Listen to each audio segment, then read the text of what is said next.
Well, hello there, ladies and gentlemen, and welcome to tonight's edition of the Whitfield Report. I am your host, Sam Whitfield, broadcasting live here from NGC Studios here in South Florida. And I want to thank you so very much for joining me here tonight. Let me just plug in my laptop real quick. We've got plenty of battery, but I don't need it now. I know the applications I'm running are battery heavy, so excuse my off-camera for a sec. If I had a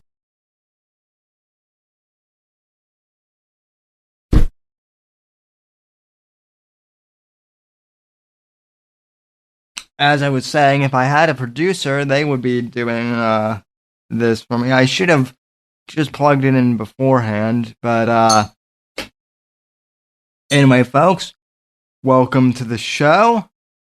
And for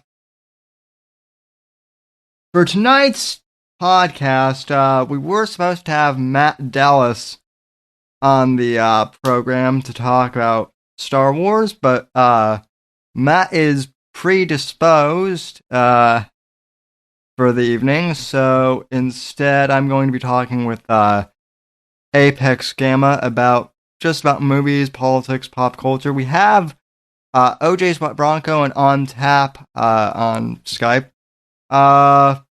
Hey, On Tap, if you want to jump in here on Skype, I can give you my handle, but anyway, yeah, I know a bunch of new people are joining here. So, Apex Gamma will be joining me via Skype whenever he's ready. In the meantime, let me run down the contact info as usual. You can follow me on Twitter and Instagram at somebody_NGC. Hashtag Whitfield Report. You can also follow the Whitfield Report on Twitter at Whitfield Report. You can follow me on Gab and Minds at Sam Whitfield. Facebook.com/Whitfield Report. And thesamwhitfield.com for all your needs. And also iTunes, Spotify, all that jazz. You know where to find me on the audio podcast feed. And yeah, thanks for joining me. And so Jason from On Tap says he's a few beers in. Well, let me, if I can get this to work. I've actually got a beer tube, and I pre-gamed tonight too, so I've already had a couple beers. That's admittedly why I'm late, because I'm Irish, so, well, I'm part Irish. I'm also part Italian, so, yeah, I know you have needs, OJ's Wet Bronco, so, anyway. Oh, this will make a great, gag, reel, too. Me trying to open up the bottle with my crippled hands. Tonight's podcast is not officially sponsored by what is this? Goose IPA from Chicago. See, I'm even blanking on my, what beer I have. So, and, oh yeah, Goose Island.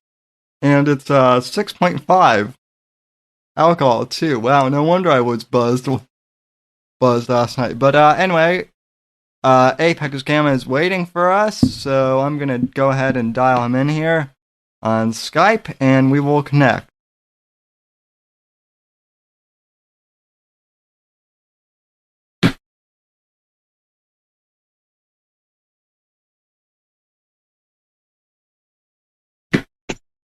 Hi, Sammy. Hey, Apex, how you doing, sir? I'm doing quite well, buddy. How are you this evening? good. Can people hear Apex in the Oh, hang on. For some reason, it's not working, and yeah, I'll send you my Skype thing. Okay, we're gonna add this. Hopefully it'll work. Uh, yeah, well, if that happens, I'm gonna have to quit this whole stream. So, oh, okay. Can people hear Apex Gamma or not? This will be the biggest mess up with my broadcast software. Everything was working fine when I started this, so.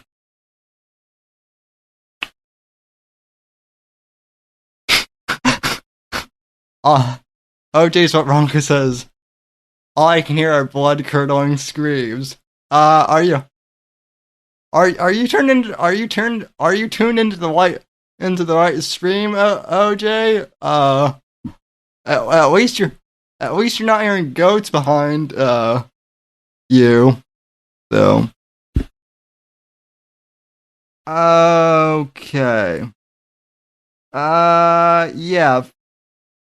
I guess the YouTube masters, or the rather the Ecamm masters, don't want to hear from you, Apex, and that saddens me. I have no idea why. Um,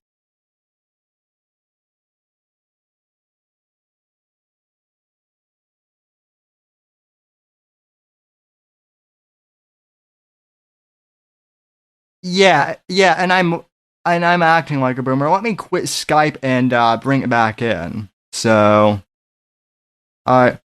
yeah. So stand by. Technical difficulties, folks. Very bad. Not cool. Not Trumpular at all.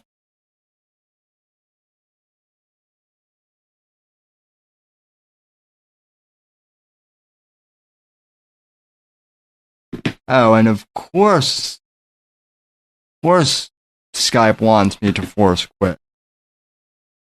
So, hooray, folks! You're watching Sam do his own tech support. This is lovely.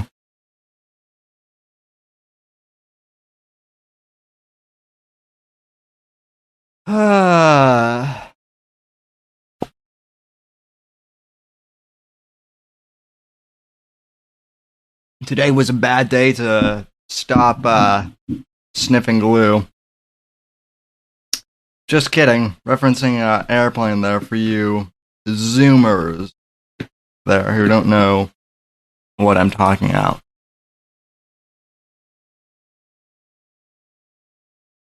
Okay, I just forced. Okay. There we go. Thank you. I just wanted to quit Skype, was all. Okay. See, this is the problem. Like, Skype is the one VoIP software that integrates with Ecamm, but yet Skype is also made by Microsoft, and I'm on a Mac. And Hangouts is shut down now, so I am forced to use this. Oh, are we back? Okay, I'm seeing the Skype window now. So, yeah, great radio, Sammy. Your subs are gonna go through the roof.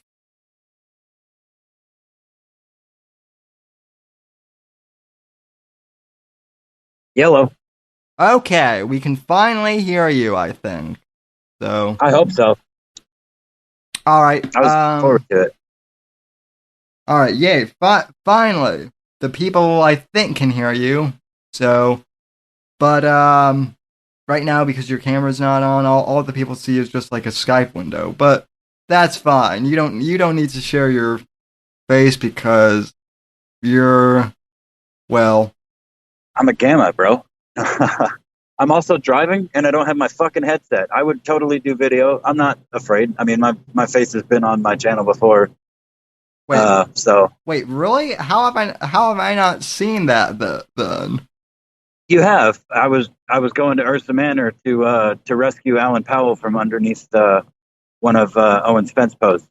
That's when you Yes. first subscribed to my channel, actually, back in the day. So also the folks from On Tap, I'll get them on here in a sec. I've referenced Jason and Tate. Jason is the one who found me after the Ben Shapiro interview, which I'm going to re-upload by popular request uh, here soon. Although the audio is terrible because I recorded on Blog Talk Radio a long time ago, but they're going to be joining us. So Sweet. for the folks who are sick of just seeing my face, don't worry. You're going to see better looking faces than mine. So, I don't think anybody's sick of your face, man. well, I know that Owen probably is, but I'm sick of Owen's face, but that's a totally different ballpark there, man. yeah. I still share the porcelain documentary about Owen. It's amazing. So, That is like magnum opus level. that's like my only legit acting credit there. I was there for like 3 seconds in that movie, but it's on my IMDb page, so there you go. Heck yeah. Okay. Do I want to dox my Skype handle on a stream? Not. Probably not. I mean, yeah, I would say probably not. Just I'm sure if there's not already, there will be bears watching. Okay. Undercover. Okay. Well, On Tap just doxed their Skype, so I'll add them. Well, the thing of it is, the chat disappears after the replay anyway, so no one's gonna see it. So yeah. I mean, as long as no one has, well, we're not gonna get. Don't give him ideas, Sam. Don't give him ideas. Yeah. So, okay. Come on. Come on.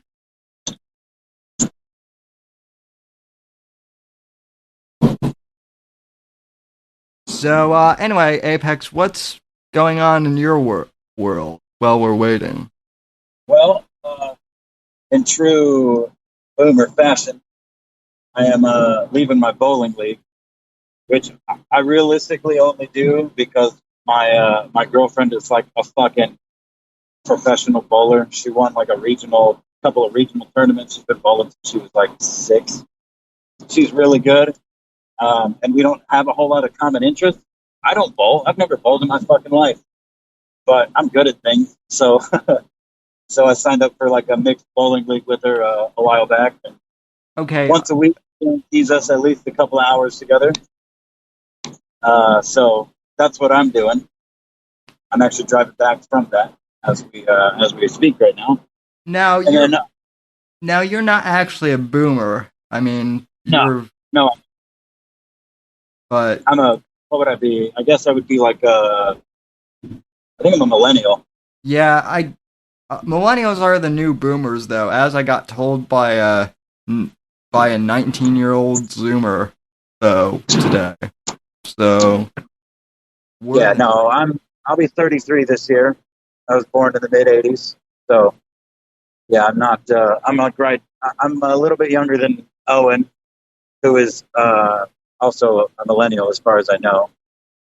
But either way, that's the other thing that's going on in my world. I got that most recent strike, which was my like last and final before they delete my channel. So I've taken an extended hiatus. The 2 mandatory weeks of no uploading, and then I've been able to upload for a couple of days now. I uploaded the Justice for Johnny Arcade 2 video when his fucking channel went down again. Oh yes, I forgot. No wonder I'm not enraged. Yeah, Johnny Arcade's channel. For those of you who don't know, the one guy who's been documenting Owen's LARPing into the conservative movement and exposing him as a fraud got kicked off YouTube. Meanwhile, Owen is still free to do whatever he wants, while Gavin McGinnis and, Crowder and all the legit conservatives are permabanned off YouTube. It's bizarre. Yeah, But, blacklisted and shit. But yeah, no, that was pretty infuriating for me too, because I mean, it seems pretty clear to me that it's a play by his new inner circle of bears. Maybe not inner circle, but he's got a group. I mean, I've got some regulars in my comments. They've gone back videos, 2-3 months and are commenting shit. It's always the same 3 or 4 people, and they seem pretty militant. So, it seems pretty clear to me that we're, both he and I, and anybody else really, are getting mass flags that are naysayers of Owens. But Johnny in particular, I mean, what I do, as most of you and you especially, Sam, know, I do the shitty little clips and I give some commentary, and very rarely do I have the wherewithal to go back and find old clips of him contradicting, what he said today, or you know what I'm saying, whatever. Like, he'll say something today, and I'll find something from a week ago that he said that is 100% contradictory. Whereas Johnny's been in the game a lot longer, and he's much better at it than me. And he's been, I mean, he was on a roll. Some of his best videos that he'd done to date on either his, original Johnny channel and Johnny Arcade 2, he was really killing it. And then all of a sudden, strike. And not only did he get his channel deleted, his first channel just got deleted. The first Johnny Arcade channel. This one, they permabanned him. His IP is not allowed to own any other channels, which there are ways around, obviously, but it's still a pretty extreme measure, and it's under the guise of, calling for violence and demonizing groups of people and shit, all the things that Owen actually does, and Johnny and myself to a much lesser extent are trying to expose. We're the ones getting hit for it because we highlight all the negative, and instead of doing the multi-hour fucking rants like Owen. But either way, whether he's got people directly covering his ass or indirectly covering his ass, it seems pretty clear to me that there's something going on there. Not to get all conspiracy minded on it, because people have been saying that for as long as my channel's been up. Oh, he's a honeypot. He's this, that, and the other. He's being used to gather intel on, potential extremist right wingers, and it just seems more and more plausible as time goes on. Because at this point, if I get another strike, Apex Gamma's gone. I've got the Reloaded. I've got an Apex Redneck channel that I'm working on. I'm going to try to do some Owen stuff, but some other random shit, because I like talking in my old Southern accent. It's really funny to me, anyway. And then Apex Gamma's Revenge is going to be one too. I think, but they go ahead. Oh, I was just gonna say, I think they've been trying to find like stuff of mine, and all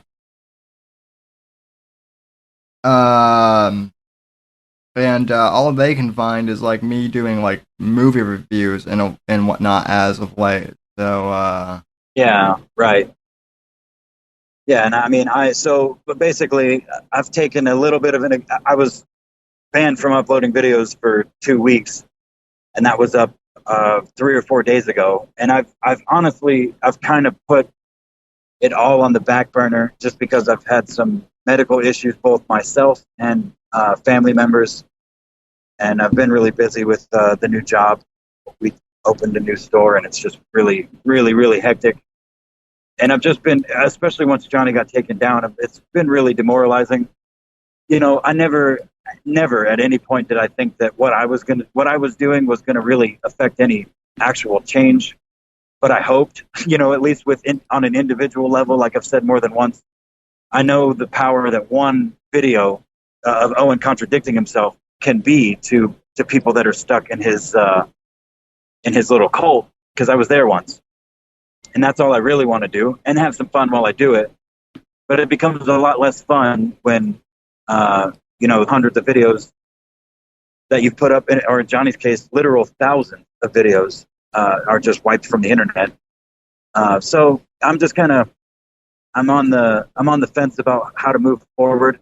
I would really like to put some more effort into it and make some do some proper edits. And it's actually been suggested that because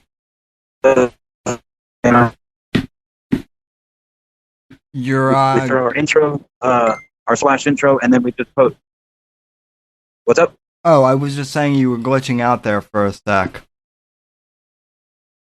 Oh, sorry. But I think because Johnny and I just upload Owen's clips, we put our the beginning, and then it's just Owen talking. I think that's why they're able to hit us with impunity, because we don't have any kind of disclaimers, verbal or otherwise. So I'm thinking about doing that, making up a written disclaimer and like a little verbal disclaimer to put at the beginning of every fucking video that, this channel does not condone the words of this man. It's a form of, some form of journalism or whatever, trying to document shit. I don't think that that'll make much of a difference, but that's the one thing that people keep saying. They're like, well, it looks like you're just, highlighting all the negative and leaving out. I get accused of taking Owen out of context all the time and editing his words all the time, both of which I never do. Out of context, maybe you could say, but I actually put extra effort into making sure that he's in context, so that you can hear his full thought from start to finish. And I've never Hey, ever Sam? done. Hey, Tate, how you doing, Hey, man? what's up? We're good. How are you? Good. So, sorry to cut you off, Apex. I was trying to get. Boy, I have not introduced guests properly at all for this show. It's all good. I would like to meet the guest. Anyway, so this is Tate, who is one of the former co-hosts on one of the old networks that I started off on, and then his brother Jason is here too, I think. So I am Sam. Hey. How are Hi, you? Tate. Hi, Jason. How are Hey. you doing? Doing good. So We're doing real good tonight, I'll tell you. Tell me. Enjoying ourselves, having a couple beers. Sam, Oh, good. Playing some video games, petting a dog or two. Life is good. Sweet, man. and you gentlemen just started a podcast of your own as well. I Oh, you better understand. believe it. So Yeah, On Tap Podcast. We talk about a lot of things pop culture. We talk about a lot of movies, games, reviews, anything you could dream of, really, with pop culture. So, Sweet. if it's new, we talk about it and we cover it, and we have a good time doing it. That's what it's all about, man. And then, I think I'm one of the last of us who is still doing political commentary, at least out of our old network. But even my show is like a hybrid now. So Yeah, it is. I hear you. We're still fully political over here, but not active in it within the On Tap podcast, if that makes sense. well, yeah, that's fine. So you're welcome to spout anything here, too, or ask any questions or anything like that. So, yeah. Sam, how you doing? I'm doing good. I'm doing good. It's been a long time though since we've chatted. So It has. I'm glad to talk to you. We'd love to get you on the show sometime. I'd love to get you guys. Well, you guys already are on here. So I guess what am I saying? But it's an honor, by the way. Glad to be here. thanks. So As it is for me every time, Sammy. I wanted to say that publicly. Thanks for having me on. I may have been your second choice, but second choice is best choice when it's me. There you go. Well, you were thanks for standing in for my guests who couldn't make it. So Yeah, of course, man. It's always a pleasure. I got to ask you guys, if you don't mind, and we're a little late on the wagon with this, like already, and we're gonna have to wait a little while longer till we cover it on tap. But Spidey is back in the MCU. Yeah, I was actually going to bring that up. I saw that. I was actually going to bring that up with my previous guest. Also, Apex and I were talking Breaking Bad about a month ago. I don't think El Camino had been announced yet at that point. It did. That's actually how the conversation started. I had never heard anything about it, and you brought it up, and I was literally almost literally brought to a knee because I didn't even know anything about it. So that sparked a long conversation. I am so excited for that movie. Me too. It's gonna be wild. It's gonna be great. It is. I would have to agree. I want to say it's the best TV show I've ever seen in my it's nearly 30 perfect. long years. It is, yeah. And Vince Gilligan, has got Apex. That's his world. Yeah. Vince Gilligan. Is Apex still with us? I think Apex is in a bad sell zone. But anyway, the audience wants to know how we all met and how we connected. That's a long ass story, but I suppose we have some time to tell it. Sam, me and you go way back. Yeah, we go back to 2012, I think. Time. Yeah. That long? Yeah, so excuse me, Jones Townberry, you're gonna have to excuse my memory. I can't even remember how you found me initially. I have trouble remembering that too. I can't remember exactly how it happened. All I know is that it's been, like you said, about 2012, 2013, around there.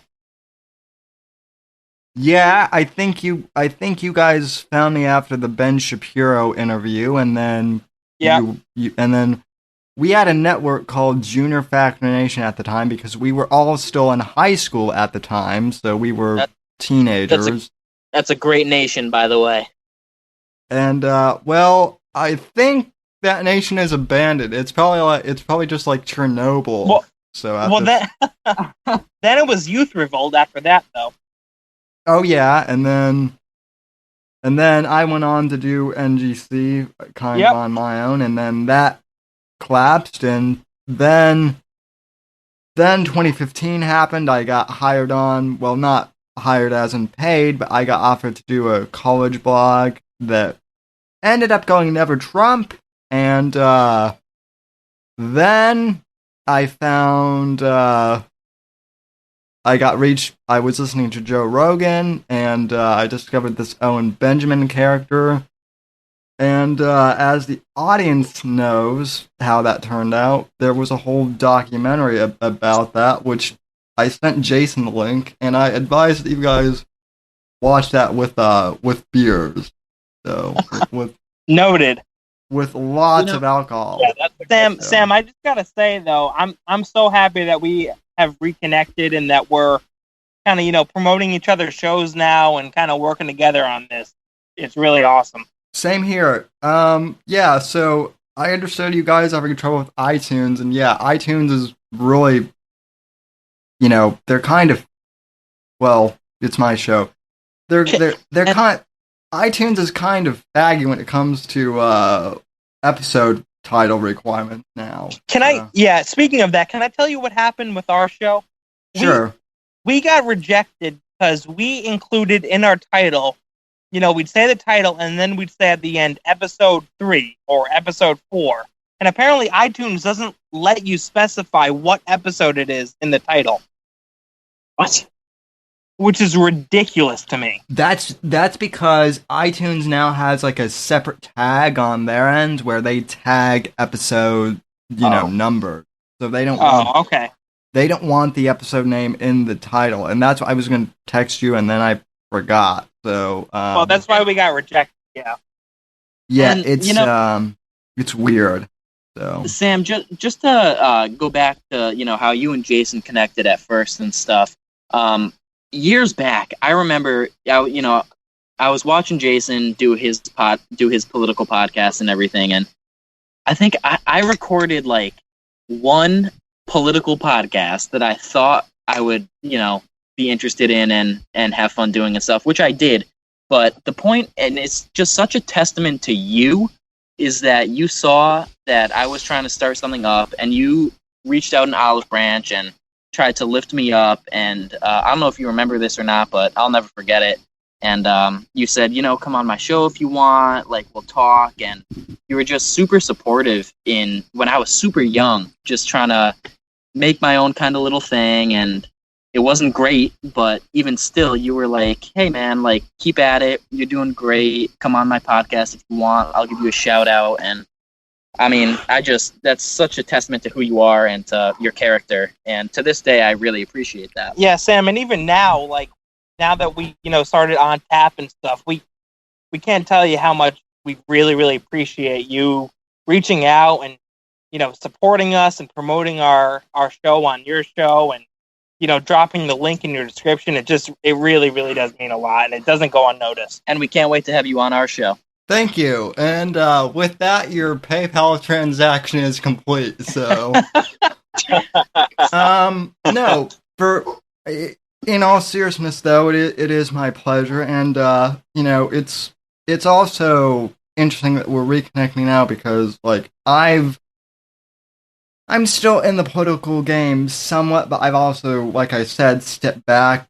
I've stepped back a little bit and kind of like reevaluated where I am as a host. I mean, I've picked up a whole bunch of new influences. Joe Rogan is really a big influence on my podcasting style. I think he's the most natural podcast style you could ever achieve.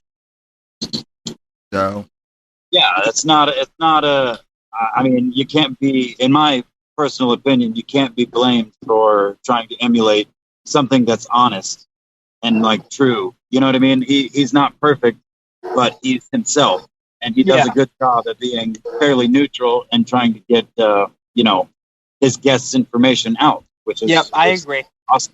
Yeah. And that's the thing too, like when he has guests on like Shapiro or, someone he might not align with completely on the political spectrum, he respects them and he has a good conversation with them, and the good conversation makes for a good podcast. And I think he's mastered that, and he is definitely someone to look up to in the podcasting world. I mean, without him, I wouldn't have my audience that I do now, because that's how I got sucked into this whole rabbit hole. So, well, it's a fun rabbit hole to go down. Yeah. Right. Okay. Yeah, Jonestown Bear, I see you shouting my name in the chat. What? You're... Sam, what do we know who that is? What do we drink for beer tonight? What was your question? I said, I missed this part of the video. What are you drinking for beer tonight? I'm drinking Goose Island. I'll wrench you, Jonestown Bear. Hang on a sec. Yeah, I'm drinking Goose Island IPA. Nice. Love the Goose Island. That's from my neck of the woods. What's the ABV on that, Sam? So, what was your question, Jason? I said, what's the ABV, the alcohol content on that? It's probably 312. Oh no, it's 6.9. So, oh, nice. That's a good beer. So yeah, and I had a couple cores before the show, and so.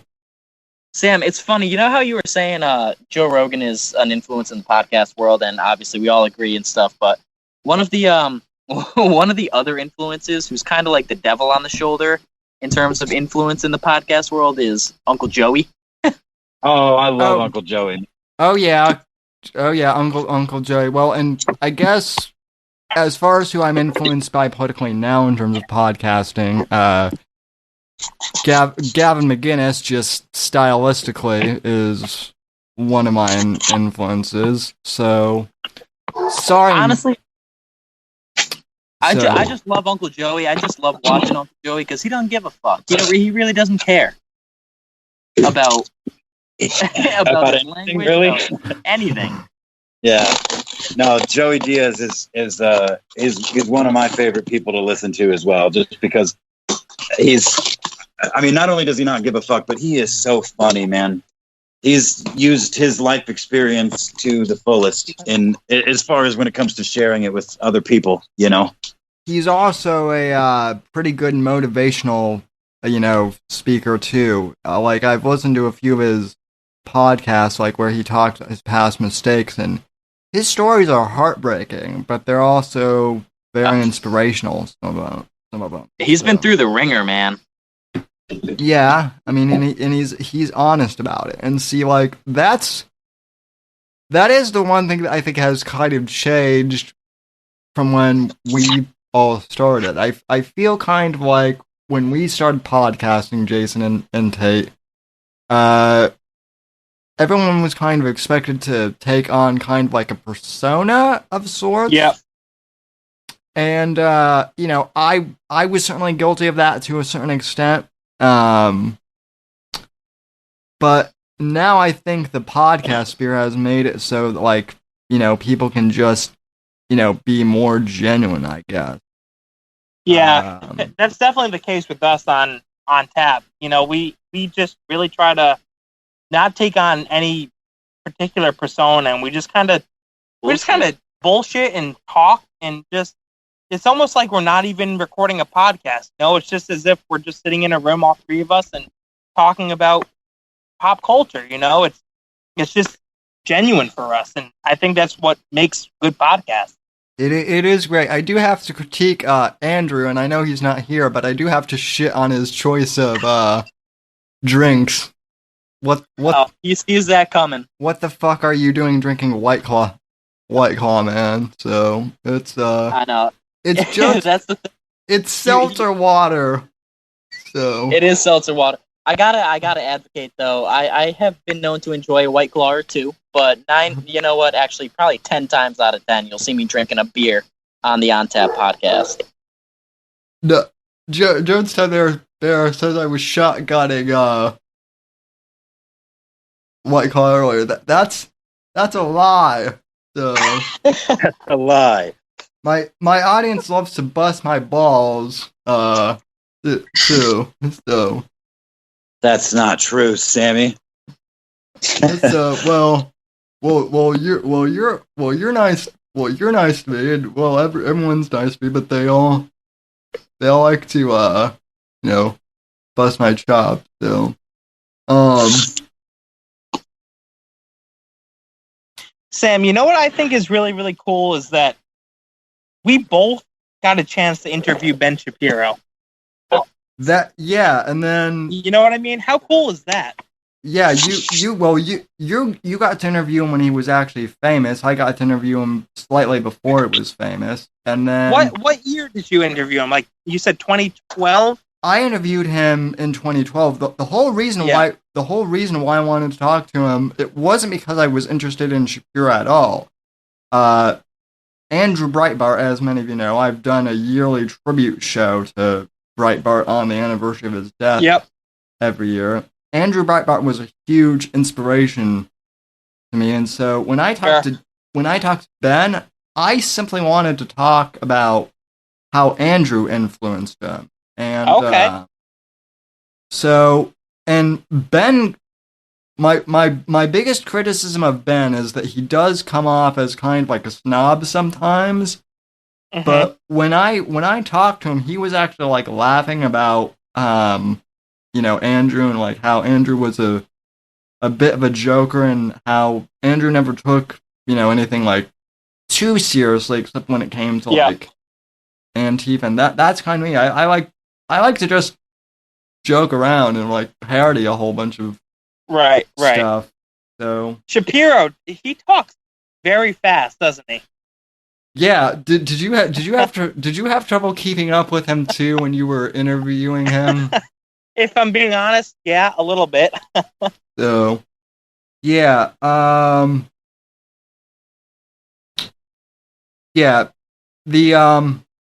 I will say too that I mean Shapiro. I like Ben, but he really it wasn't even that, even before I was a full on Trump supporter. The fact that he went never Trump really did not sit well with it.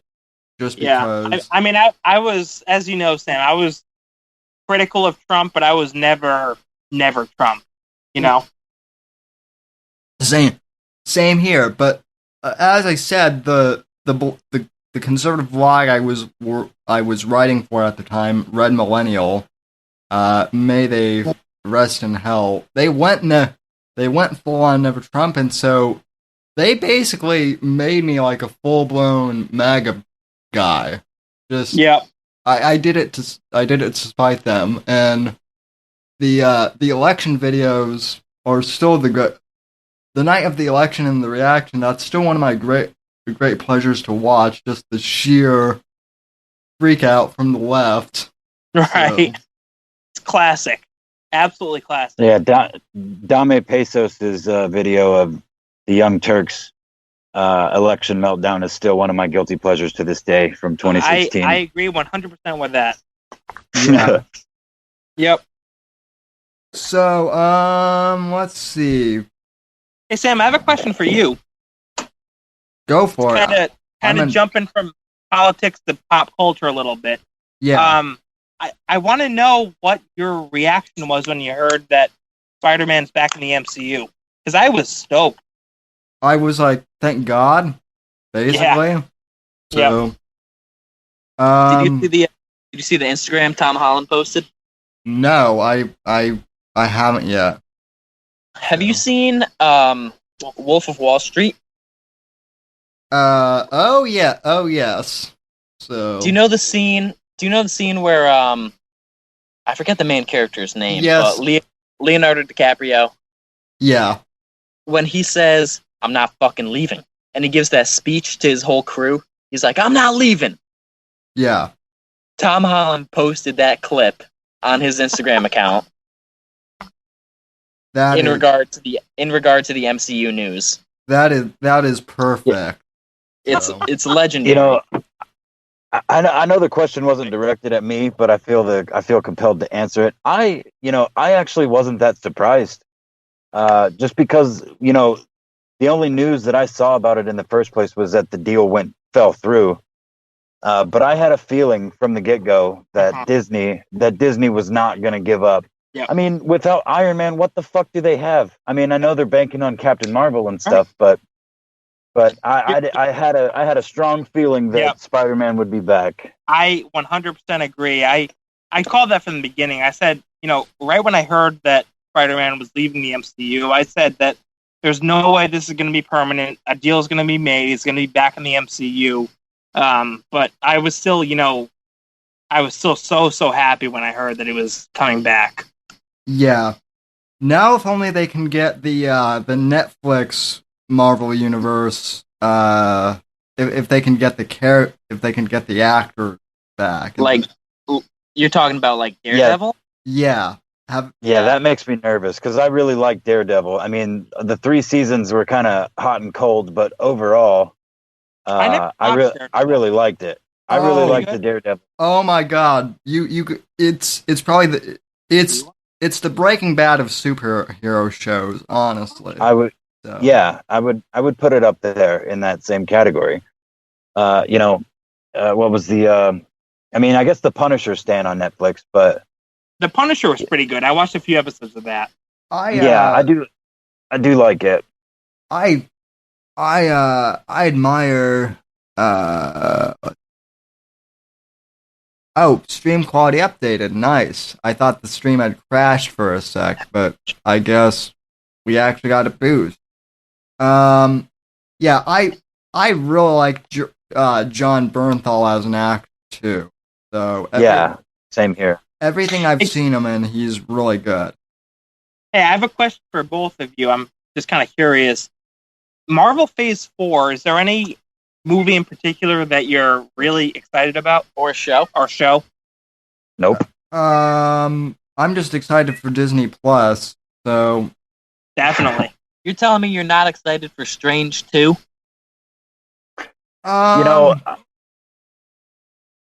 Go ahead, Sam. I mean, I am, but I'm not like super hyped about it. Doctor Strange, he's one of my top 5 in the MCU. I love Strange. I thought the first movie was awesome, totally different. The fact that Strange 2 is going to be a horror is like super intriguing to me. Like in the multiverse, there's so much shit they could do.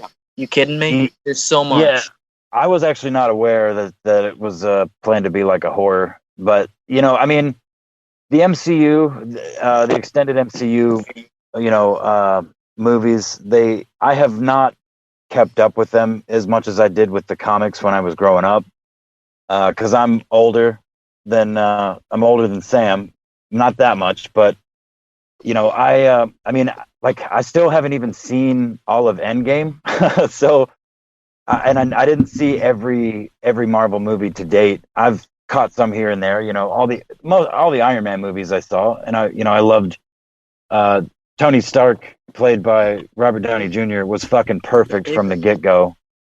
That got my attention, 10 years ago or whatever, however many years ago that was. But they just came out so frequently that I couldn't keep up. He is just about the most perfect casting you can have as a Marvel character. I mean, Robert Downey as Iron Man is like, nailed it. It's like peanut butter and jelly. It's perfect. Yeah. And, Sam, I have a question for you. Did you see Zach Angel shit on Iron Man 3? Yes, I did. I couldn't believe it.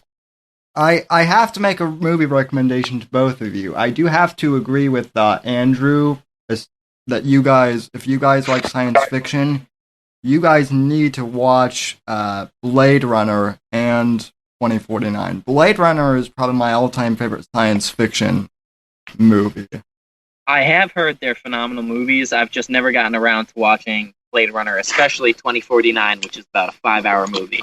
You need to watch Blade Runner first, which is still pretty long, but Jason would like Blade Runner because Blade Runner is kind of a horror movie.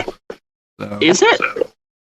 I mean, it's not really a horror, but it does have some, thriller moments to it.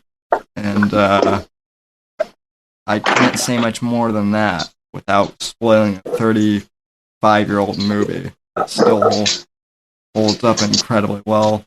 So 2049 is the one they just came out with a couple years ago, right? Yeah. Yeah.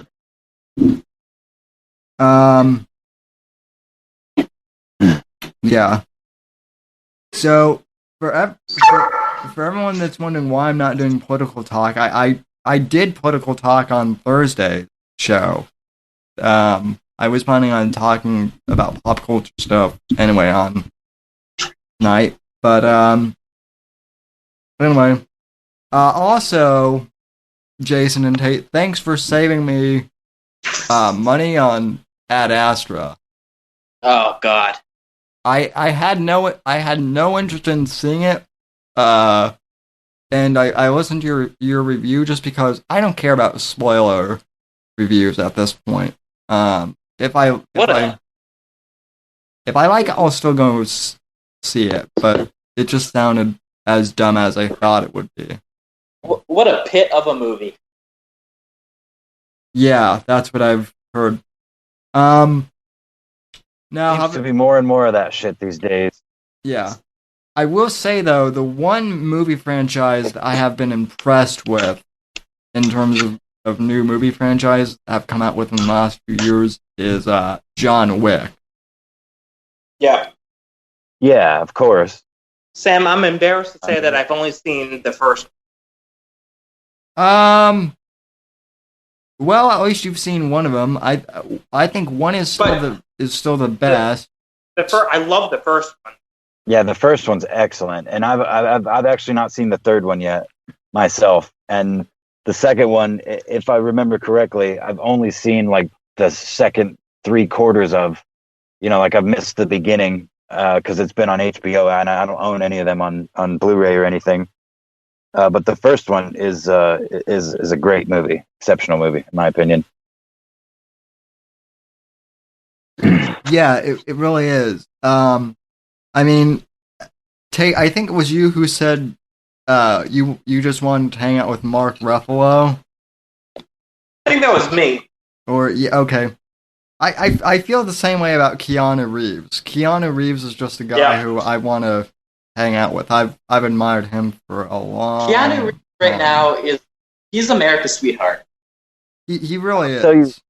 I'll tell you what, I'm pretty excited. I mean, the John Wick movies are excellent. Again, I haven't seen the third one, but I've seen enough reviews and comments about it to know that it's on par with the first two. But I'm really stoked to see what they're doing with Bill and Ted's newest adventure, for one, and the Matrix, the new Matrix, because they're doing both. Keanu Reeves is doing both of those. Oh yeah, in the near future. Matrix 4.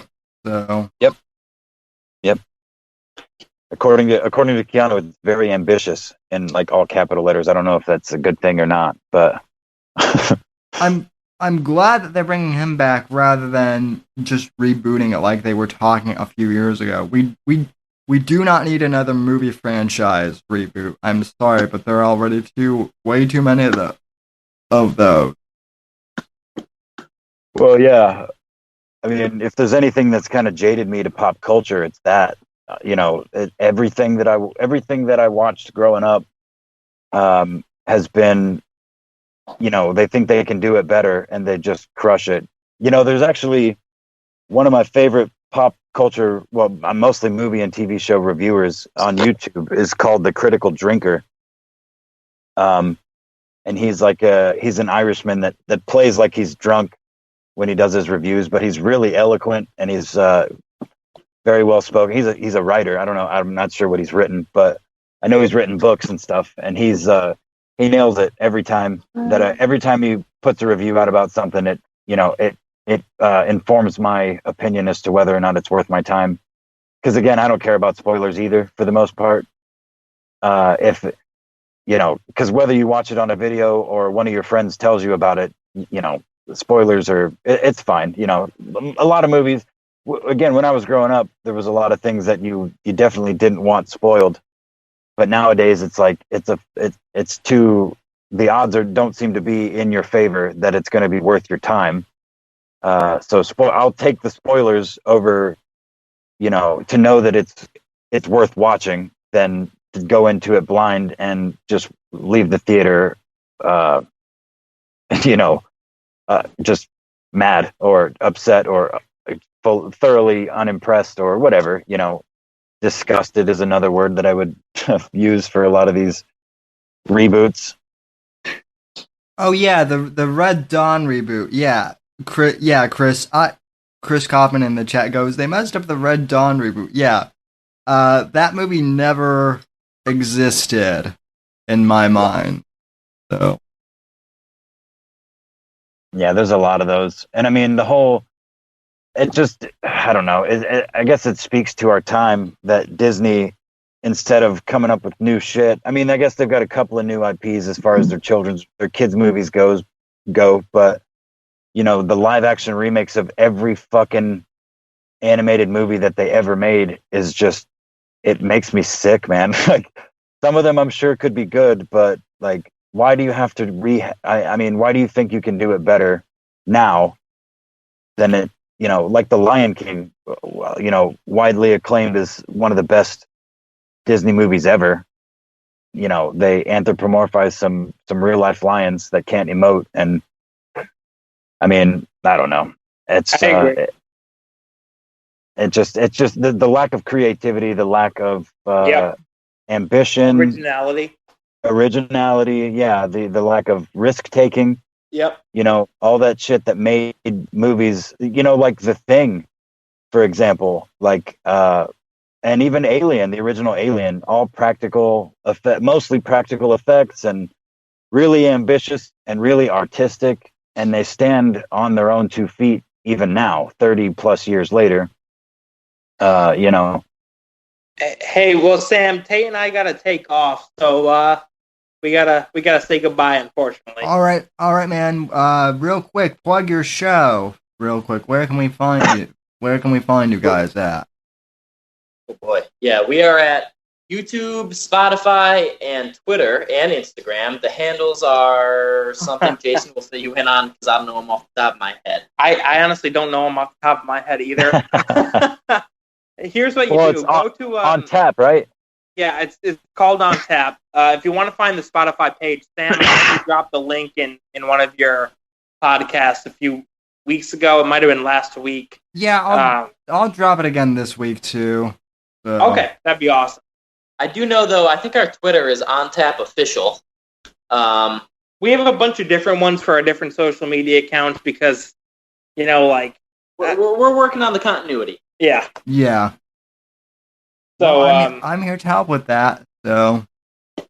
Sounds good. Yeah, if you could drop it in the description, that'd be great. We'd really appreciate it. And thanks so much for having us on. It was great talking with you. Sam, it's always great having a conversation with you, man. Oh, you're welcome. And feel free to come back anytime. I know that a lot of people still have questions about our, past relations, so maybe we'll need to take notes and do that stuff, because I do want to answer people's questions about that, but you're asking me to go back into the memory banks with that, folks, and a lot has happened. And Sam, we'll have you on our show so that you can call Andrew out for having White Claw. And it'll be interesting when Andrew and I finally meet, so... But... Anyway, guys, take care, and thanks for coming on. So. All right, fellas, have a good night. It's nice talking to you. Sam, take it easy, man. Good to talk to you, and Apex, good to talk to you too, man. You as well. I'll be subbing. All right. Be easy, guys. Take care. So. And Apex, are you still there? I am still fucking here, brother. Good. So, on to pressing things, though. So, Jonestown Bear is in here. Yep. I know that. I haven't talked to Owen in 3 weeks. Or 4 weeks. I've been good, but you bears, if any of you are listening to this still, you guys got jovial Sam. Now you're gonna get angry. Well, not angry, but do you guys not find it weird at all that Owen hasn't been banned from YouTube permanently? That's all I'm gonna ask.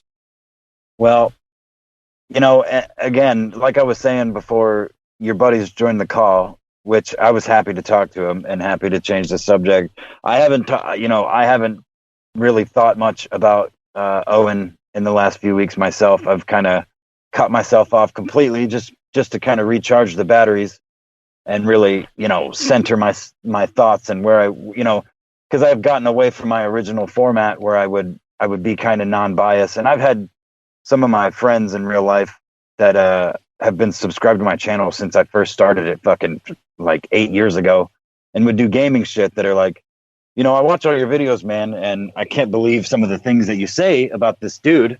Things like calling him a faggot and things like that, which all things that I feel, but I originally started doing the commentaries by being kind of not so much neutral, but kind of like, okay, I get what you're saying there, Owen, but this or that. And I've found myself getting more and more angry, which anybody would have the right to. But what I was saying, though, is some of the commenters that I get are so diluted, man. They, I feel like the people that can be pulled from the fire are probably out of the fire, whether by my hand or Johnny's hand or by their own, just good sense kicking in and going, wait a minute, this is not what I thought it was. And everybody that's left are, I don't think there's kids necessarily in his audience, but I think there's a lot of younger people, 18, 19, early 20s, and maybe even younger than that, that are lost and are, internet warriors.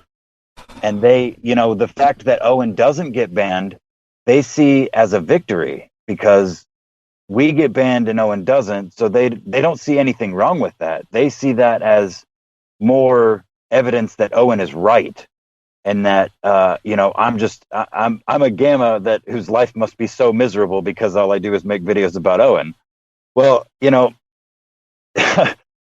can say what you want about other people, but it's the looking into the mirror part that these people seem to have trouble with. I have no delusions about myself and my I mean, I've been quite open with you and with other people about my past and the life that I live. I mean, am I supremely happy? No, but I am not. So, like, I'm not the person that Vox Day describes as his telltale gamma. I mean, whatever you want to call it, or Owen for that matter. I mean, I have a pretty happy life. There are things that I would change, but I feel like anybody on this planet would be a liar if they said otherwise, that there weren't things about their life that they would change or that they would do differently or whatever, but I think that trying to reason with these people is a fool's errand almost at this point. So that's kind of why I've been on an extra long hiatus, just trying to figure out what exactly the next step for me is. Because I like making the videos, I like laughing at him. Because he is, whether they like it or not, he is one of the funniest people on YouTube. Just not for jokes that he tells, but because he's so Owen. And I mean, even if I just turned into just a clip channel that clips the bits in between all his hours long nonsense to say, just to get him saying the things that he says, which is another primary goal has always been a primary goal of my channel, because it's when you listen to him for 2 hours and somewhere in there for 5 minutes he goes on a rant about hurting people or killing people or demonizing people or whatever the case may be. I still want to clip that, and I want people to see that this is what he's actually talking about. I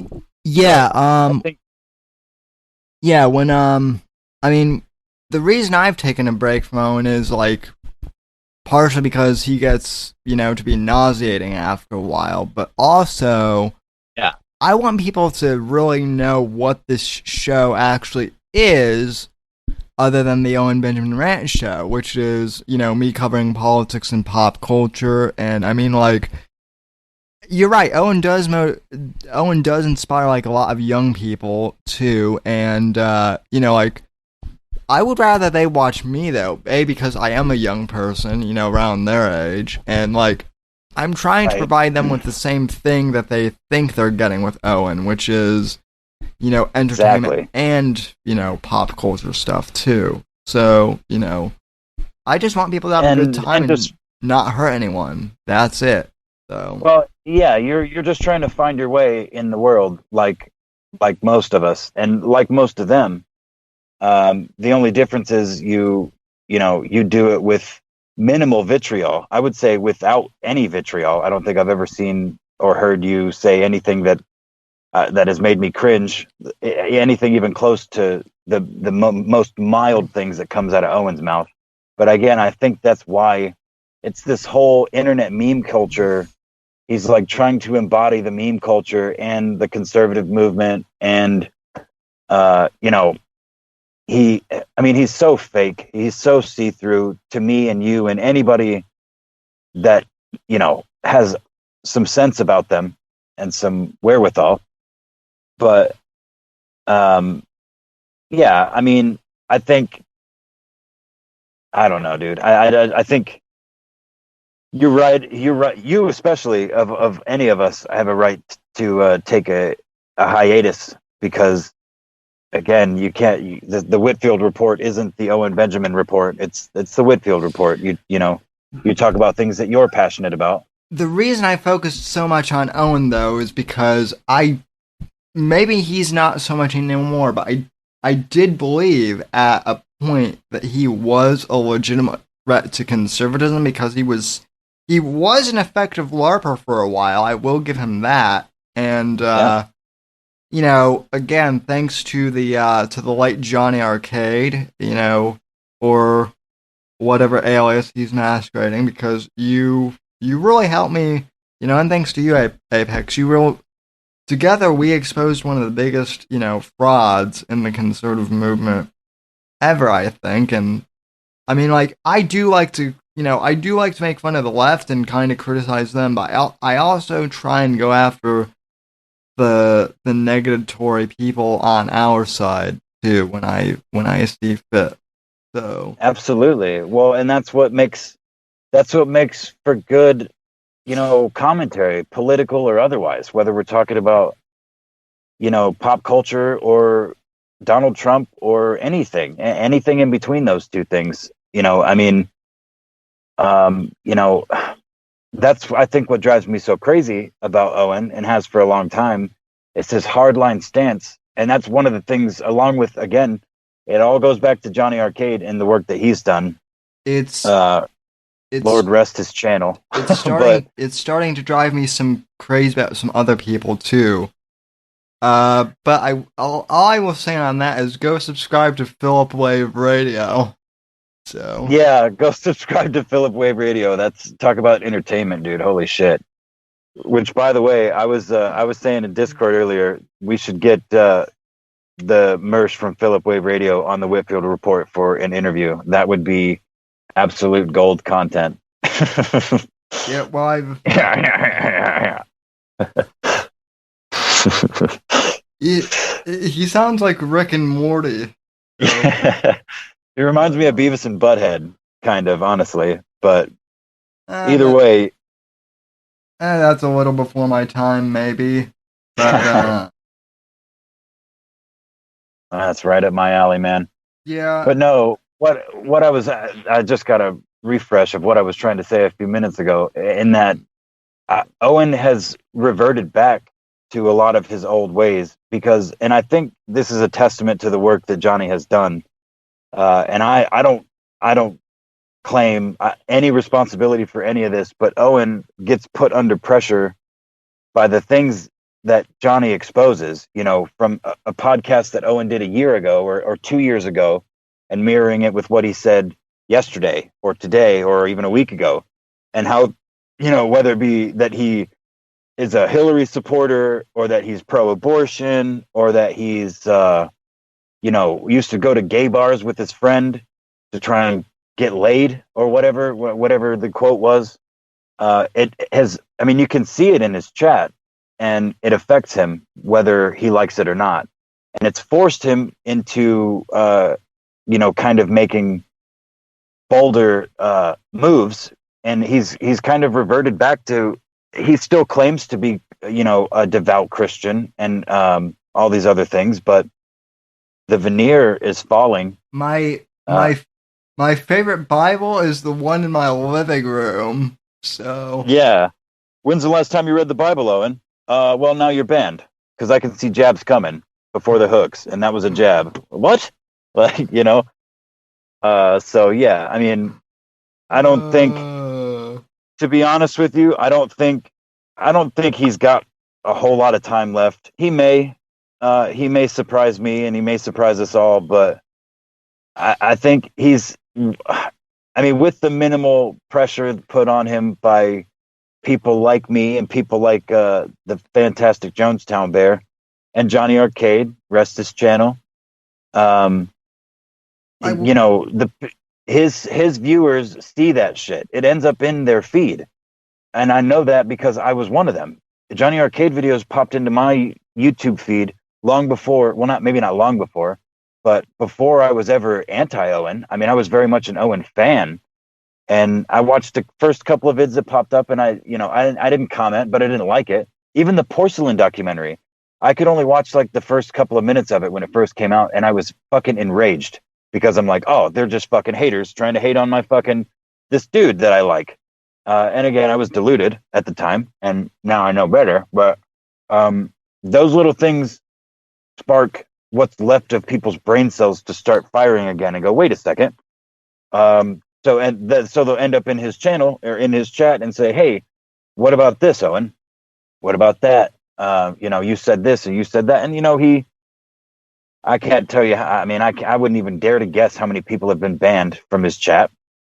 But I would also wager that a good 90% of them that do get banned, that aren't just trolls using alt accounts, are like, well, fuck this dude, and either just quit watching him entirely or end up on our side of the fence. Yeah. You know? Hey, QAnon in chat. I'm not digging on you. I haven't said anything about. But yeah, we're cool here. Look. Owen, I've actually invited Owen on the Whitfield report. His invitation still stands, but I want him. I'd like for Owen to come on the podcast. I will have him on, but I would also like for him to hash it out with Johnny Arcade on stream or and have them talk things over. So. And see, what I know about Owen, and this again is the biggest thing that bothers me about him. For all the things that he says and all the things that he does, he is a liar to himself and therefore to everybody else. There's no way I could see under any circumstances he would do that, because he would have to admit fault. And that's one thing I don't think we will ever see him do, unless, I mean, barring some extreme circumstances that I wouldn't wish upon him necessarily. But that would take a level of humility that I seriously don't think that he's capable of. And that, again, is a big problem, not just with Owen, but with a lot of people that I know in life. They're delusional. They are liars. They lie to themselves about their place in the world and their influence on it and their position within it. You know, like, confidence is a good thing, but there's also a such thing as delusion, you know? And that's where I think Owen stands, because he had a privileged upbringing and got to spend, his first 20 plus years in Hollywood and failed at it. Now he's telling kids not to pursue anything to do with it because he had a bad experience and didn't make it as far as he felt he should have. Well, you say what you will about Hollywood, and most of it would justifiably be bad, but that's why we're at where we are, because in the entertainment industry and the shit coming out of it, it's because it's, it's think tank circle jerks, room wax, with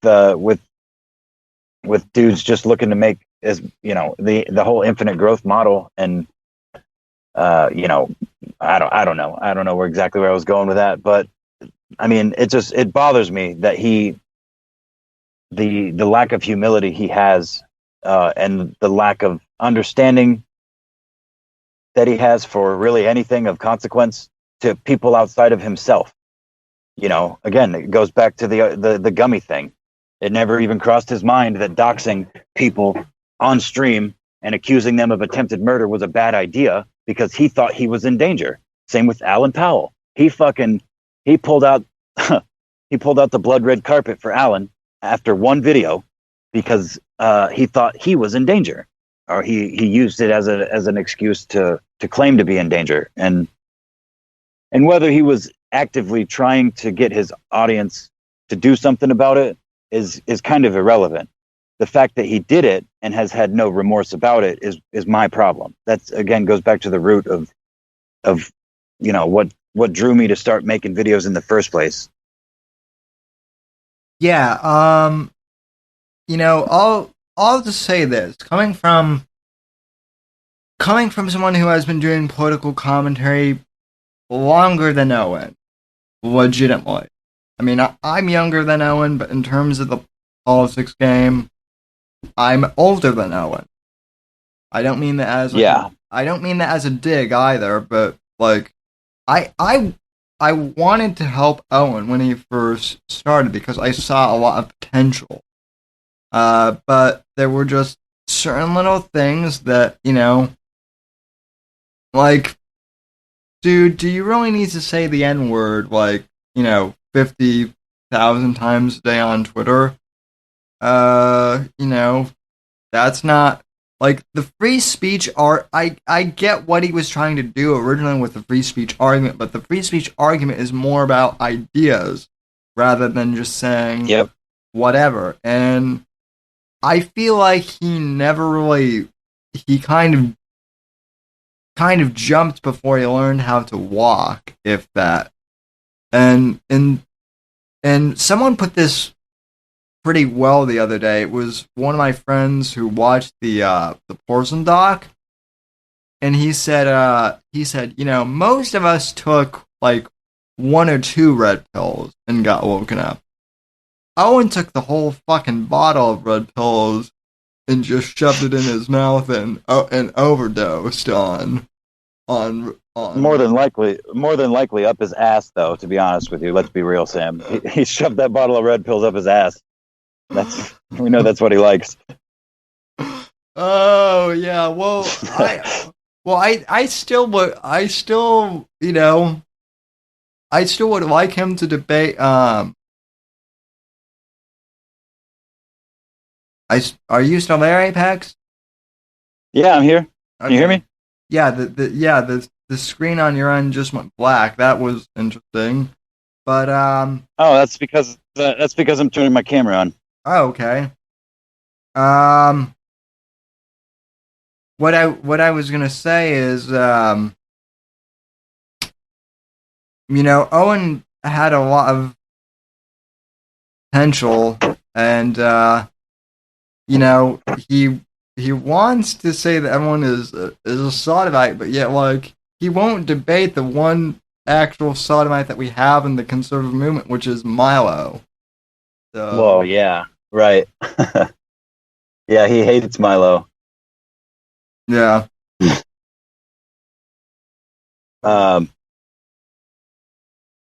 yeah, man, I don't know. I think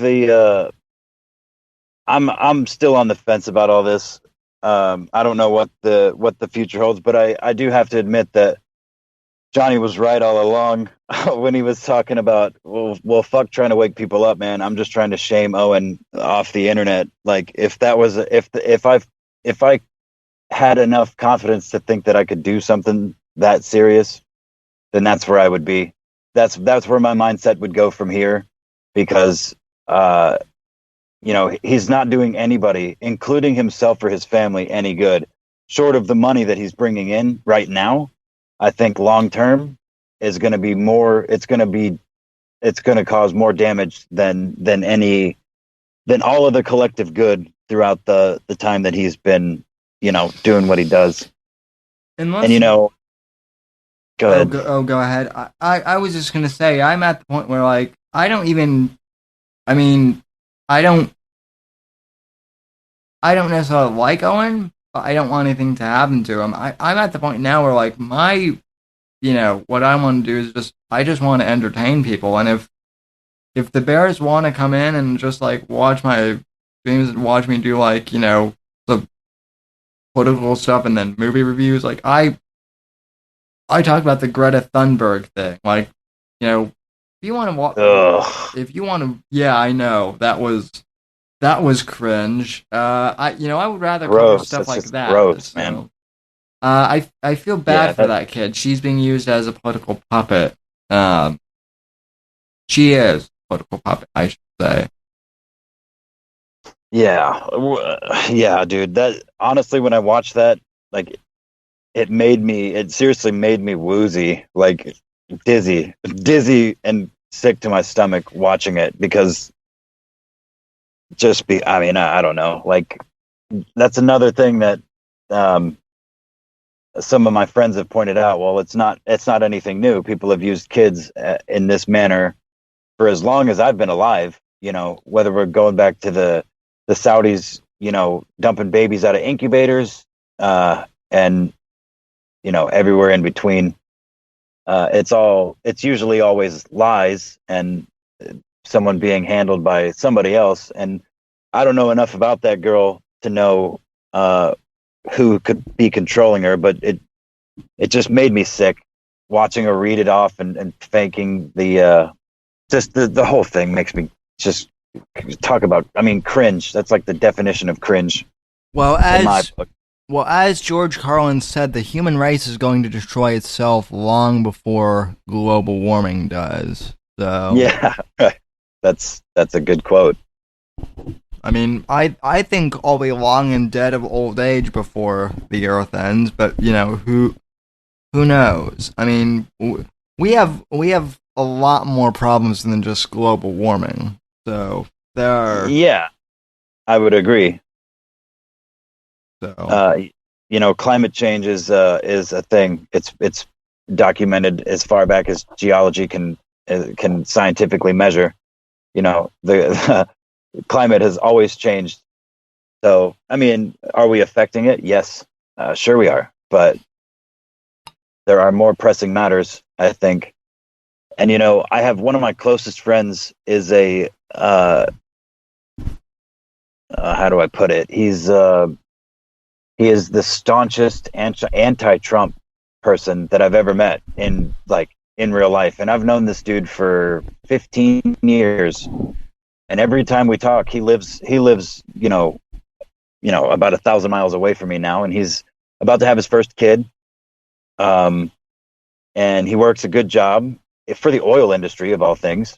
But every time we talk, it always comes back to the same thing. We won't be talking politics at all, but he will. It's like it's Trump derangement syndrome. It's like the textbook definition. Yes. And it actually kind of makes my head hurt, dude, because I'm not the most politically savvy person. I pay attention as much as I can, but I've got other more important things. I'm trying to get my own shit together. And I try to pay attention to the important things, and I do my research on stuff that I find important, but I don't have all the answers for him. But he also refuses to take any of the answers that I give him.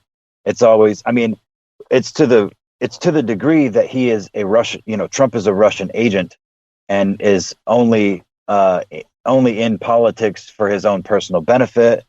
And I mean, there may be some truth to some of that, not the Russian part, obviously. That's absolute fucking nonsense. And I don't know how many different ways I can say this to him, but it really makes me sad to someone that I have such a bond with that goes back so far, that is so polar opposite from me on almost everything politically, which just makes me think that the whole political game is exactly that. It's just a game. It's meant, and it's working to divide friends and family and brothers and sisters and mothers and fathers, and they're you know what I mean. And that's the only point that I've been able to hammer home to him anyway, is that say what you want about Trump, but he's our president, dude. And the whole game is fucking rigged. Yep. But to say that Trump is worse than Obama, or that Trump is worse than Hillary would have been, just I can't even. My brain does not work that well. I can't even comprehend those thoughts. Neither can I. And I don't. I'm not I'm not like the biggest Trump supporter. There's a lot that he has said and done that I have to scratch my head on. But when it's all said and done, I don't care what the man says. I care about what he does. Evil Eric, actually, I don't remember when or where he said this, but he said something like most of the complaints that people have about Trump are his social. It's all social shit, like the grabber by the pussy and the various other things that he said. But when it comes down to policy and what he's doing for the country, that's what matters, and that's where I support him. And that's, I mean, I couldn't say it any better myself. And that's kind of where I feel myself being right now, And like the idea that I should go and strap a fucking black mask on my face and go start hitting people with bike locks just because they wear a MAGA hat, or they have more conservative values than I think they should, is just, it's astonishing to me. And we're not talking about a dumb person, my friend here. He's among the smartest people I know, but he lives down in Oklahoma, in a pretty liberal area, and he seems to think that, I don't know. I mean, the conversation would literally be reversed if Hillary were president. He would be forever Hillary, and I would be a never Hillary. I would be like, dude, how can you not see all this evil shit that she's done and is doing? Just like he's trying to convince me that Trump is the embodiment of Satan on fucking earth, and I just can't endorse that. He's a person. And maybe the job is too much for one person at this point in humanity's timeline. Like, that's another thing that Joe Rogan has said that, I don't know that I fully agree with, but it makes a lot of sense just on its face that, the idea. Oh, yeah? Future Nobody is here and he's already starting fights. So, Future's just mad that Ellen beat him to getting Amy pregnant. That's what OJ's White Bronco says. So, I mean, honestly,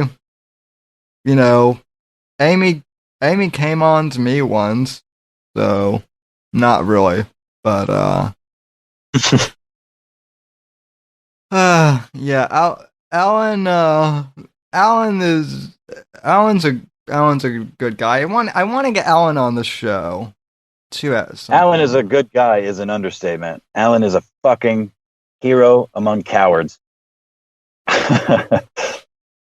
He also knows how to cook too, which hey, I know how to cook too. Yeah, well, I know how to cook a little bit. So, Near was telling me Near was trying to get me to do like a cooking show for a while. So, dude, how epic would that be? The Sam Whitfield cooking hour. Well, there's already like plenty of cooking YouTube channels that I love. Sam the Cooking Guy is one of them. So yeah, we could cook some meth for YouTube. That's a Jonestown Bear suggestion. What's cook Jonestown Bear? He said cook meth. I am the one who knocked. I don't think Jonestown Bear has actually seen Breaking Bad, which is, I could be wrong, but I don't see how he couldn't have. Maybe, I suppose, but oh my. So, yeah, I am stoked that show is coming back. Or no, not that the show is coming back, but that El Camino is coming out. So, well, no, Jonestown Bear, you wouldn't cook the whole batch in an hour. You'd have to stretch that shit out. Step by step, episode at a time, man. Come on, how YouTube works. Not unless you were Heisenberg. So, Aaron Paul though is just a great actor in general. He is very underrated. Yeah, I would agree. He's probably the second best part of that show. I've seen actually some reviews where they talk about how Jesse's arc throughout the show is like a dark mirror to the Jesus story arc, like a Jesus type story arc. I can't remember. I can't remember who the channel was, but it was. I found it pretty interesting. But yeah, no, I'm over the moon that they're doing this movie. It's too bad that it's a movie and not like a series, but hopefully it's like hopefully they can tie some shit together. You know what I mean? Yeah. Jonestown Bear goes, bitch, I lived Breaking Bad. Fair enough, Jonestown. So did you have a criminal lawyer though? That's my question. And I don't mean just like the criminal lawyer. I mean a criminal lawyer. like a lawyer who is a criminal. Yeah, well, that's how Jesse introduces Saul Goodman. So, right. Oh man, but yeah, you watched Mindhunter yet? I'm going to. I'm finishing up. I just watched The Lincoln Lawyer the other night. That movie with Matthew McConaughey. That was good. So, I'm not familiar with that. Sam's channel needs to switch to the Whitfield review. Otherwise, the conservative news purge on YouTube will kill this.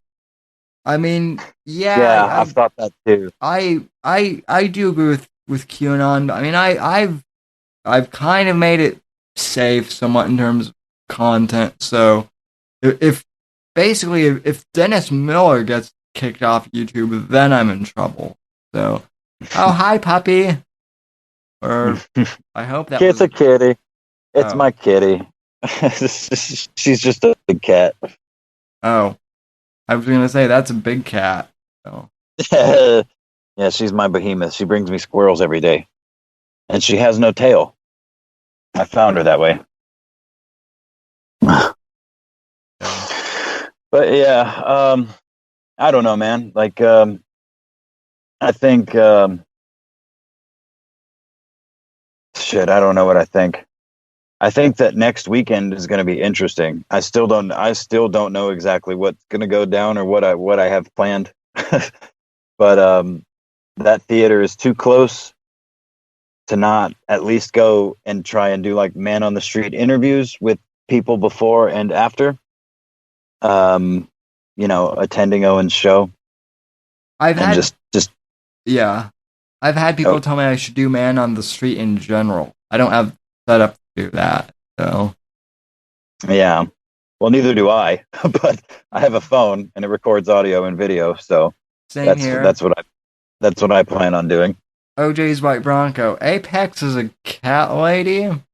Yeah, yeah, motherfucker. What do you got to say about it? I'm a gamma. Oh. My cat is a lady. She's a beast too. I love pussy. That's all. In all forms. 4-legged, 2-legged, whatever. I I I love pussy too. Yeah, that's gonna get me banned, taken out of context. So I just I just realized how that sounded as it came out of my mouth. I don't care. no. Honestly though, I could do this. I love. See, the thing about Trump is, as weird as he does sometimes reflect my inner monologue. Like when he says, "I love women." Okay, I just love women. I'm like, I got it, Donald. I'm the same way. Yeah, I love for sure. women as well. So I mean, I think any red-blooded man would have to agree with that for the most part. I'm one of them.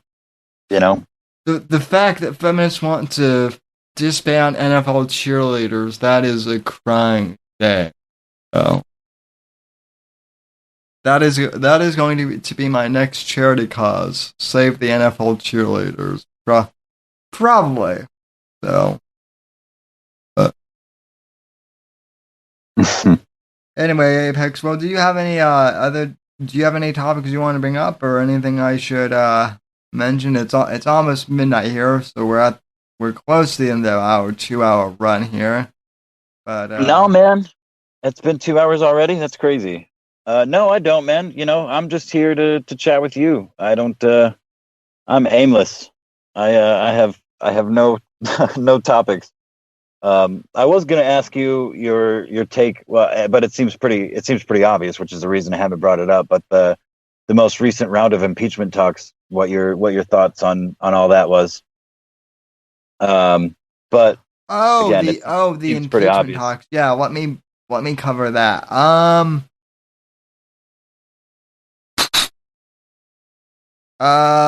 Impeachment talk. Well, let me put it to you this way. I don't know if you're familiar with Razor Fist on YouTube, but he's one of my favorite. He's one of my favorite commentators in general, just because I like his style. But he posted a video talking about it just a couple of days ago, like right after Pelosi, went on TV and was talking about it. And he seems to think that, or at least his idea is that, aside from all the 4D chess memes and all that other shit, he thinks there's no way that Trump didn't like set this up in some form or fashion to give himself a win, knowing how the media would react and how the Democrats would react to. Because I mean, he released the transcript, right? And then they wanted more of it, so they gave him, they edited out the ums and the uhs and the ands, originally, and gave him the whole thing, and nothing that they claimed was in there is in there. So it just it seems like again, according to Razor Fist, is like, it just seems kind of, I don't know, I can't remember the exact way he worded it, but I found it fascinating because they keep pulling this fucking weapon out and shooting themselves in the foot, whether it be impeachment or Russia or whatever else. Now he's a Ukrainian agent. So what happened to Russia? I mean, it wasn't. I feel like it was fucking a week ago that he was still, he was still a Russian agent. Here's my big question: Why are we flashbacking to the 1980s all of this sudden? Like, I'm hearing Russia, Ukraine, and granted, back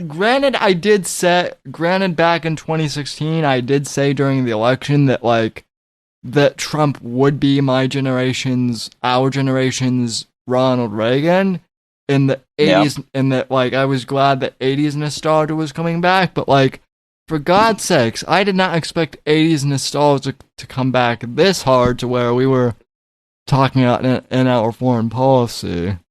So. Yeah, right. I mean, I don't know. I think however it all came about, I feel like just like the Mueller report, and just like basically almost everything they've tried to use against the president is going to get him reelected in the long run.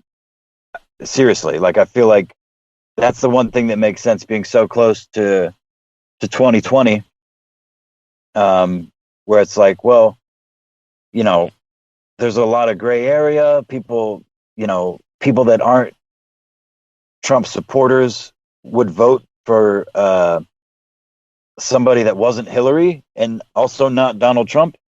He's stacking the cards. The cards are stacking in his favor. The more they try to bury him unjustly, and that's the other thing that I stand on. It's like, when the whole establishment is going so hard at somebody with no coming to no fruition whatsoever, that tells me, I don't know all the facts, but it tells me enough to know that I don't want that person to get wiped off the planet, because there's something going on there. Well, whether he's, go ahead. Well, when you have apolitical friends too, like I do, calling me this week and going, I don't see what the big deal with Ukraine is, in general. Why are they important? There's nothing there. The left is acting like Ukraine is some big scandal, but there may be 0.1% of the population that cares about Ukraine, but the rest of people don't, and so I don't think it's as much a scandal as people in the media are making it out to be. So, well, I mean, wasn't the whole thing that they Trump, the story from the Democrats was that Trump offered a quid pro quo to the Ukrainian president to offer up damning information on Joe Biden's son, or something to that degree, or they he wanted him to remove somebody from Ukrainian office in order to again throw a wrench in the Biden family's gears, because Joe Biden's son is like a CEO of a Ukrainian fucking company, I think, or something like that, man. I can't remember exactly. Yeah, okay. For all the people freaking out about that I brought up Reagan, I'm not saying that Reagan is perfect. I'm just what I was speaking more to the fact that we're living in like a 1980s kind of like nostalgia era again, and that yeah. So, if you've seen my reviews on Narcos, you know that I do have some criticisms of Reagan too, specifically with the drug war. But Yeah. So, Yeah, definitely. yeah. So, yeah, I don't know. That's pretty much that was the only other thing that I actually wanted to talk to you about, but I would have been happy to have that conversation elsewhere, just because I wanted your. oh no, I'm always happy to have it. So and Oh well, Alan actually hits it right on the head. He says, first time I heard of the newest impeachment agenda, I was like, wow, they must really not be confident in winning in 2020 if they're trying to impeach him right now before his term ends. And yeah. that's. Oh yeah, that's a good point too. Well, here's the other thing too. The one candidate who I want to see, who I would want to see in the Dems, they're not gonna allow to even have a chance in the spotlight. And that's Tulsi Gabbard. Tulsi Gabbard is the only. I'm not endorsing her, but I much prefer Trump over her. But Tulsi is the least obnoxious. Like I would actually give Tulsi a time of day to listen to what she has to say. Right. Everyone else is just. I don't take him seriously at all. So. Well, there's not much to take seriously. But yeah, I'll let you go, man. It's always a pleasure to come on and talk to you, man. I actually miss doing it. I'd like to do it more often. Thanks for coming on, man. I really appreciate it. So yeah, it's a pleasure as always. So all right. Well, much love, man. I hope you have a great night. Chat. Much love to you guys. We'll see you guys soon. All right. Thank you. All right. Good night, man. Yep. Alrighty, folks, and let's see. Let's clap windows here. Okay, folks, and with that in mind, we are about 2 hours in, and 1 hour and 45 minutes. So I think we're gonna call it a night here. We've had a good show. And I want to thank everyone for coming in and joining me tonight. Thanks to everyone who has subscribed, and thanks to all the new folks who have come in too. So 07 to y'all. Good night. God bless. God save this great nation. God, freedom, legacy, in that order, as Mr. John Neer likes to say. And from all of us here at NGC Studios, have a good night. God bless, and God save this great nation. I'll see you next time on the Whitfield Report.